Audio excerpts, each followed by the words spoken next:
Hi all, അസ്സലാമലൈക്കും. Welcome back to Silna's kitchen. ഇന്നത്തെ recipe മുട്ട കൊണ്ട് വളരെ വെറൈറ്റി ആയിട്ടുള്ള നല്ല ടേസ്റ്റി ആയിട്ടുള്ള ഒരു ഓംലെറ്റ് ബിരിയാണിയാണ്. സാധാരണ മുട്ട കൊണ്ട് പുഴുങ്ങി തയ്യാറാക്കുന്നതിനേക്കാളും അടിപൊളി ടേസ്റ്റി ആയിട്ടുള്ള ഒരു അടിപൊളി മുട്ട ഓംലെറ്റ് ബിരിയാണിയാണ്. കുട്ടികൾക്കും വലിയവർക്കൊക്കെ ഒരുപാട് ഇഷ്ടമാവും. എത്ര കഴിച്ചാലും മടുപ്പ് വരികയില്ല. അതുകൊണ്ട് തന്നെ നമുക്ക് വീണ്ടും വീണ്ടും ഉണ്ടാക്കി കഴിക്കാൻ വേണ്ടി തോന്നും. അപ്പോൾ ഇതെങ്ങനെയാണ് തയ്യാറാക്കുന്നതെന്ന് അറിയാനായിട്ട് വീഡിയോ സ്കിപ്പ് ചെയ്യാതെ മുഴുവനായിട്ടൊന്ന് കണ്ടു നോക്കണേ. റെസിപ്പിയിലോട്ട് കിടക്കുന്നതിന് മുമ്പായി സിൽനാസ് കിച്ചൺ ചാനൽ ആദ്യമായിട്ട് കാണുന്നവരാണെങ്കിൽ പ്ലീസ് ഒന്ന് സബ്സ്ക്രൈബ് ചെയ്തേക്കണേ. ഒപ്പം തന്നെ ഈ വീഡിയോസ് നിങ്ങൾക്ക് ഇഷ്ടപ്പെടുകയാണെങ്കിൽ ഒരു ലൈക്ക് ചെയ്ത് ഷെയർ ചെയ്ത് സപ്പോർട്ട് ചെയ്യാനും മറക്കരുത്.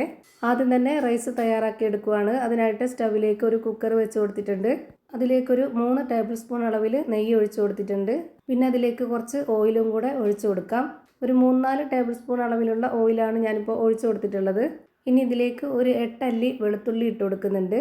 പിന്നെ പച്ചമുളകിൻ്റെ ഒരു മണത്തിന് വേണ്ടിയിട്ട് ഒരു 3 പച്ചമുളക് ഇട്ട് കൊടുക്കുന്നുണ്ട്. എരിവിന് ആവശ്യമായിട്ടാണ് ഇട്ട് കൊടുക്കുന്നതെങ്കിൽ അതൊന്ന് കട്ട് ചെയ്തിട്ട് ഇട്ട് കൊടുക്കാം. കുട്ടികളൊക്കെ കഴിക്കാനുള്ളത് കൊണ്ട് ചോറിൽ അങ്ങനെ എരിവ് വേണ്ടാന്ന് വെച്ചിട്ടാണ് ഞാനിതുപോലെ മണത്തിന് വേണ്ടി ഒരു 3 പച്ചമുളക് മുഴുവനായിട്ട് ഇട്ട് കൊടുത്തിട്ടുള്ളത്. പിന്നെ ഇതിലേക്ക് ചെറുതായിട്ട് കട്ട് ചെയ്തെടുത്തിട്ടുള്ള സബോള, അത് കുറച്ചേ ഇട്ട് കൊടുക്കുന്നുള്ളൂ, ഇതുപോലെ ഒരു പിടി. ഇനി ഇതിലേക്ക് കുറച്ച് കറിവേപ്പില ഇട്ട് കൊടുക്കാം.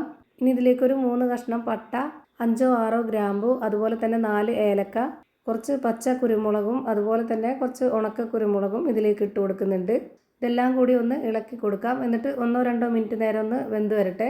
അങ്ങനെ ഇത് നല്ലപോലെ വെന്ത് വരുന്ന സമയത്ത് ഇതിലേക്ക് ഇനി വെള്ളം ഒഴിച്ചു കൊടുക്കാം. 250 ml കപ്പിൻ്റെ അളവിൽ 4 കപ്പ് വെള്ളമാണ് ഞാൻ ഒഴിച്ചു കൊടുക്കുന്നത്. ഈ ഒരു കപ്പിന് 2 കപ്പ് അരിക്ക് വേണ്ടിയാണ് 4 കപ്പ് വെള്ളം ഒഴിച്ചു കൊടുക്കുന്നത്. ഇനി ഇതിലേക്ക് ആവശ്യത്തിനുള്ള ഉപ്പിട്ട് കൊടുക്കുന്നുണ്ട്. ഈ നെയ്യിലും ഓയിലും അതുപോലെ തന്നെ ഈ ഒരു സ്പൈസസും വെളുത്തുള്ളിയും കറിവേപ്പിലയും എല്ലാം കൂടെ 1 മിനിറ്റ് നേരം ഒന്ന് വെന്ത് കിട്ടുമ്പോൾ ആ ഒരു ചോറിന് ഒരു പ്രത്യേക മണവും ടേസ്റ്റൊക്കെ ആയിരിക്കും. അതുകൊണ്ടാണ് ഈ രീതിയിൽ തയ്യാറാക്കി എടുക്കുന്നത്. ഇനി ഇതിൻ്റെ വെള്ളം ഒന്ന് തിളച്ച് വരുന്നവരെ ഒന്ന് വെയിറ്റ് ചെയ്യാം. ഞാനിവിടെ അടച്ചു വെച്ച് കൊടുത്തിട്ടുണ്ട്. ഇപ്പോൾ ഇതിൻ്റെ വെള്ളം നല്ലപോലെ തിളച്ച് വന്നിട്ടുണ്ട്. ഈ ഒരു സമയത്ത് നമുക്കിതിലേക്ക് ഇനി അരി ഇട്ട് കൊടുക്കാം. സാധാരണ ബിരിയാണി വെക്കാൻ എടുക്കുന്ന ചെറിയ അരി തന്നെയാണ് ഞാനിവിടെ എടുത്തിട്ടുള്ളത്. വലിയ അരിയിൽ തയ്യാറാക്കണമെന്നുണ്ടെങ്കിൽ അങ്ങനെയും ചെയ്യാം. ഈ അരി നേരത്തെ തന്നെ കഴുകി വൃത്തിയാക്കിയതിന് ശേഷം വെള്ളമെല്ലാം ഊറ്റിക്കളഞ്ഞിട്ടാണ് ഞാനിവിടെ അളന്നെടുത്തിട്ടുള്ളത്. 250 ml കപ്പിൻ്റെ അളവിന് 2 കപ്പ് അരിയാണ് ഇട്ട് കൊടുത്തിട്ടുള്ളത്. ഇതുപോലെ നന്നായിട്ട് തിളച്ച് വരുമ്പോൾ ഇനി നമുക്കിതിലേക്ക് ചെറിയൊരു നാരങ്ങയുടെ പകുതിയാണ് ഇവിടെ പിഴിഞ്ഞു കൊടുക്കുന്നത്. ഇനി ഇതൊന്ന് അടച്ചു വെച്ച് കൊടുത്തതിന് ശേഷം ഇതൊന്ന് വേവിച്ചെടുക്കാം. ഈ ഒരു കുക്കറിന് ഞാൻ ഒറ്റ വിസിൽ അടുപ്പിച്ചതിന് ശേഷം ആ ഒരു പ്രഷറിൽ 1-2 മിനിറ്റ് നേരം അങ്ങനെ തന്നെ വെച്ചിരുന്നതിന് ശേഷമാണ് ഞാൻ എടുക്കുന്നത്. അപ്പോൾ ഇതിൻ്റെ പരുവം കറക്റ്റ് ആയിട്ടുണ്ട്. ഇനി അടുത്തതായിട്ട് മുട്ട തയ്യാറാക്കി എടുക്കാം. അതിന് വേണ്ടിയിട്ട് ഒരു ബൗൾ എടുത്തിട്ട് അതിലേക്കൊരു 6 കോഴിമുട്ട പൊട്ടിച്ചൊഴിച്ച് കൊടുക്കുന്നുണ്ട്. എന്നിട്ട് ഇതിലേക്ക് മുട്ടയ്ക്ക് ആവശ്യത്തിനുള്ള ഉപ്പിട്ട് കൊടുക്കാം. നമ്മൾ എത്രയാണോ ചോറിന് വേണ്ടി അരി എടുക്കുന്നത് അതുപോലെ നമുക്ക് ആവശ്യമുള്ള ചോറ് എത്രയാണോ അതിനനുസരിച്ചുള്ള മുട്ടയും ബാക്കിയുള്ള ഇൻഗ്രീഡിയൻസിൻ്റെ അളവും കറക്റ്റ് ആയിട്ടിരിക്കണം. ഞാനിവിടെ 250 ml കപ്പിൻ്റെ അളവിന് 2 കപ്പ് അരിക്ക് വേണ്ടിയാണ് ഈ ഒരു 6 കോഴിമുട്ട കണക്കാക്കി എടുത്തിട്ടുള്ളത്. എങ്കിലേ നമുക്ക് കറക്റ്റ് പരുവത്തിനും ടേസ്റ്റിലും കിട്ടുള്ളൂ.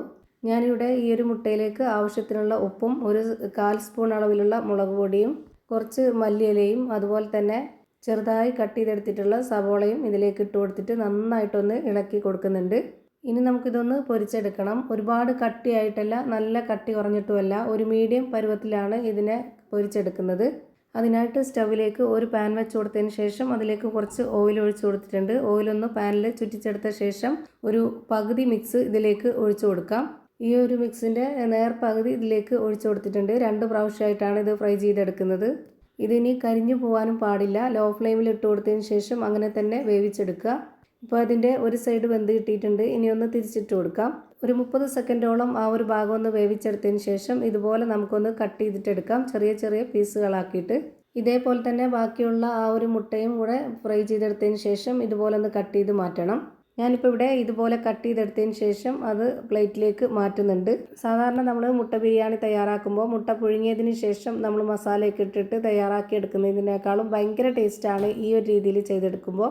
ഒരു തവണ നിങ്ങൾ ഇതുപോലെ ഒന്ന് തയ്യാറാക്കി നോക്കിയാൽ പിന്നെ നിങ്ങൾ ഈ ഒരു രീതിയിലെ മുട്ട ബിരിയാണി തയ്യാറാക്കി എടുക്കുകയുള്ളൂ. ഇനി അടുത്തതായിട്ട് സ്റ്റവിലേക്ക് ഒരു കടായി വെച്ച് കൊടുക്കുന്നുണ്ട്.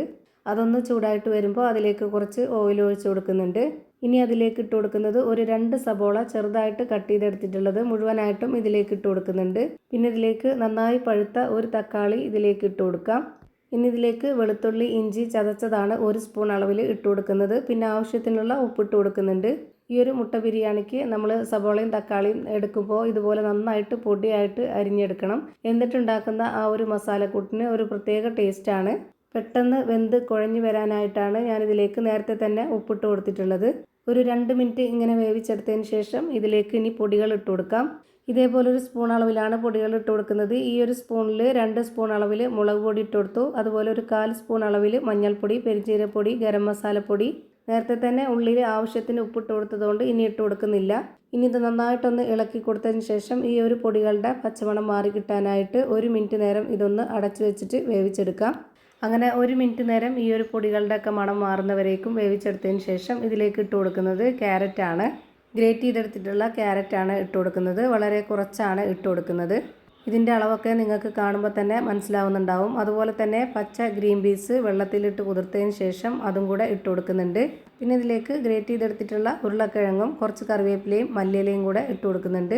അതിൻ്റെ കൂടെ തന്നെ ഒരു 3 പച്ചമുളകും 3 ഉണക്കമുളകും കട്ട് ചെയ്തിട്ട് കൊടുക്കാം. ഇനി ഇതൊന്ന് നല്ലപോലെ ഇളക്കി കൊടുത്തതിന് ശേഷം 1 മിനിറ്റ് നേരത്തേക്ക് ഇതൊന്ന് വേവാൻ വേണ്ടി വെയിറ്റ് ചെയ്യാം. 1 മിനിറ്റ് സമയം കഴിയുമ്പോഴേക്ക് ഇനി തുറന്നതിന് ശേഷം ഇതിലേക്ക് പൊരിച്ച് കട്ട് ചെയ്ത് വെച്ചിരുന്ന ആ ഒരു ഓംലേറ്റ് ഇതിലേക്ക് ഇട്ട് കൊടുക്കാം. എന്നിട്ടിത് നല്ല പോലെ ഒന്ന് ഇളക്കി യോജിപ്പിച്ച് കൊടുക്കണം. ഈ ഒരു മുട്ടയിൽ ഇതിൻ്റെ ഈ ഒരു മസാലയും ഈ ഒരു കൂട്ടെല്ലാം കൂടി നന്നായിട്ടൊന്ന് വെന്ത് വരുമ്പോൾ ഒരു പ്രത്യേക ടേസ്റ്റാണ്. ഒരുപാട് സമയത്ത് ഇനി കുക്ക് ചെയ്തെടുക്കണമെന്നില്ല. ഈ ഒരു മുട്ടയിൽ ഒന്ന് ഈ ഒരു കൂട്ടൊക്കെ മസാലയൊക്കെ ഒന്ന് പിടിച്ചു വരുന്നവരെ മാത്രം, അതായത് 1 മിനിറ്റ് നേരം ഒന്ന് അടച്ചു വെച്ച് വേവിച്ചെടുത്താൽ മതി. 1 മിനിറ്റ് നേരം വേവാനായിട്ട് വെച്ചിട്ട് ഇതൊന്ന് പിന്നെ തുറന്ന് നോക്കാം. ഇപ്പോൾ ഇതാ വെന്ത് നല്ല പോലെ കുഴഞ്ഞ് വന്നിട്ടുണ്ട്. ഈ ഒരു പരുവാകുമ്പോൾ നമുക്കിതിൻ്റെ ഫ്ലെയിം ഓഫ് ചെയ്ത് കൊടുക്കാം. ഇനി ലാസ്റ്റായിട്ട് നമുക്കിതുപോലൊരു ഉരുളി വെച്ച് കൊടുത്തതിന് ശേഷം അതിലേക്ക് കുറച്ച് ഓയിൽ ഒഴിച്ചു കൊടുക്കാം. ഓയിൽ നന്നായിട്ടൊന്ന് ചൂടായി വരുന്ന സമയത്ത് ഇതിലേക്ക് കുറച്ച് ഉഴുന്നിട്ട് കൊടുക്കാം. എന്നിട്ടിത് നന്നായിട്ടൊന്ന് മൂത്ത് വരണം. ഇതുപോലെ നന്നായിട്ട് കളറൊക്കെ മാറി ഈ ഒരു പരുവത്തിലായി വരുമ്പോൾ നമുക്കിതിലേക്ക് ഇനി ആ ഒരു മുട്ട മസാല ഇട്ട് കൊടുക്കാം. നല്ലൊരു മണവും ടേസ്റ്റൊക്കെയാണ് ഇങ്ങനെ ചെയ്തിട്ടെടുക്കുമ്പോൾ. മുട്ട ഓംലേറ്റ് മസാല മുഴുവനായിട്ടും ഇട്ട് കൊടുത്തതിന് ശേഷം ഒന്ന് ചെറുതായിട്ട് ഇളക്കി കൊടുക്കുന്നുണ്ട്. ഇനി ഇതിലേക്ക് വേണം നമ്മൾ നേരത്തെ വേവിച്ച് വെച്ചിരുന്ന ആ ഒരു ചോറ് കൂടി ഇട്ട് കൊടുത്തതിന് ശേഷം നല്ല പോലെ ഇതെല്ലാം കൂടി നന്നായിട്ടൊന്ന് യോജിപ്പിച്ചെടുക്കാം. ഇനി ഇത് ലോ ഫ്ലെയിമിലാണ് വെച്ചിരിക്കുന്നത്. ഒരു 5 മിനിറ്റ് നേരം ഇതിൻ്റെ മുകളിൽ അടപ്പ് വെച്ച് കൊടുത്തതിന് ശേഷം എന്തെങ്കിലും ഒന്ന് വെയിറ്റ് ആയിട്ട് ഇരിക്കാൻ വേണ്ടിയിട്ട്, അടപ്പ് അമർന്നിരിക്കാൻ എന്തെങ്കിലും ഒന്ന് വെയിറ്റ് എടുത്ത് വെച്ച് കൊടുക്കുക. അങ്ങനെ ആ ഒരു വെയിറ്റിൽ ഒരു ലോ ഫ്ലെയിമിൽ 5 മിനിറ്റ് നേരം ഇരുന്നതിന് ശേഷം പിന്നെ നമ്മൾ ഇതിൻ്റെ അടപ്പൊന്ന് തുറന്ന് നോക്കുക. നല്ല മണവും ടേസ്റ്റി ആയിട്ടുള്ള അടിപൊളി ഓംലേറ്റ് ദം ബിരിയാണി റെഡിയായി കിട്ടി. ഇറച്ചി കൊണ്ടുള്ള ബിരിയാണിയൊക്കെ മാറി നിൽക്കിയതിൻ്റെ മുന്നിൽ അത്രയും ടേസ്റ്റിയാണ്. ഒന്ന് ട്രൈ ചെയ്ത് നോക്കണം. എന്നിട്ട് കമൻറ്റ് ബോക്സിൽ കമൻറ്റായി അറിയിക്കണം. അപ്പോൾ ഇത്രയേ ഉള്ളൂ ഇന്നത്തെ വീഡിയോ ഇഷ്ടമായാൽ ലൈക്ക് ചെയ്യാനും കമൻറ്റ് ചെയ്യാനും ഷെയർ ചെയ്യാനും മറക്കരുത്. പുതിയൊരു വീഡിയോയുമായി വീണ്ടും വരും. Thank you for watching.